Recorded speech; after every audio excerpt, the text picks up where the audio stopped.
Now, you also bring up inflation, which is going to be a huge topic as the economy moves forward and rebounds out of recession. What can investors do to protect themselves from inflation?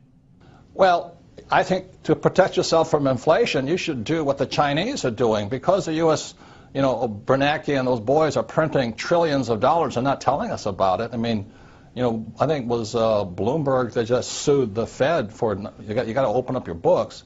They're printing all of this money. You should do what the Chinese are doing. The Chinese are buying commodities. They're buying copper, oil, gold, silver, land. They just did that huge Canadian tar sands deal up in Canada. So that's all I've ever done. If you look at my investment portfolio, I started investing in oil in 1966, real estate in 1973, and I have my own gold mine and my own silver mine. So if you're afraid of inflation, which you should be, I would think silver is the #1 investment today. Silver is a smoking deal.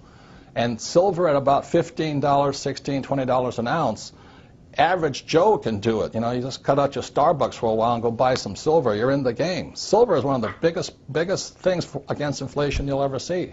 It's a great investment. Are you personally buying silver? Absolutely. I mean, I've been buying it for years, so I just love silver. But I was buying it at $3 an ounce. Today it's about 15. The reason I like silver is this. #1, gold is hoarded. It's just stuffed away. It has no value to it.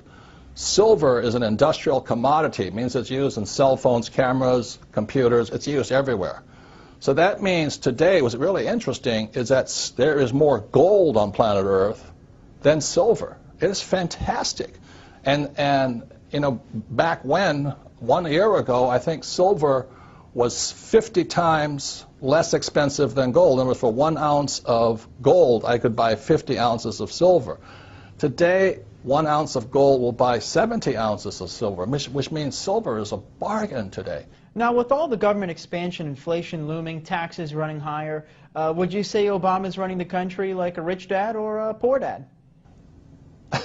Obama? The guys who run the country, I write about this in a book called Conspiracy of the Rich. The people that run the country are Goldman Sachs. Come on, give me a break. And the guys that control Goldman Sachs. It's run by the international banking cartels of the world. The Federal Reserve Bank is not a bank. It is owned by the richest European and some Saudi money in the world. And the Federal Reserve Bank is the one that has caused this crisis. The Federal Reserve Bank was created in 1913.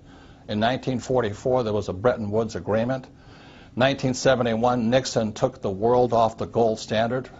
And after that, the Federal Reserve Bank controlled the world. And they could flood the world with fiat money. I mean, currency, that's paper. That's all it is. And throughout history, any time a nation has gone to fiat currency, in other words, government-sponsored money, the money has absolutely gone to zero.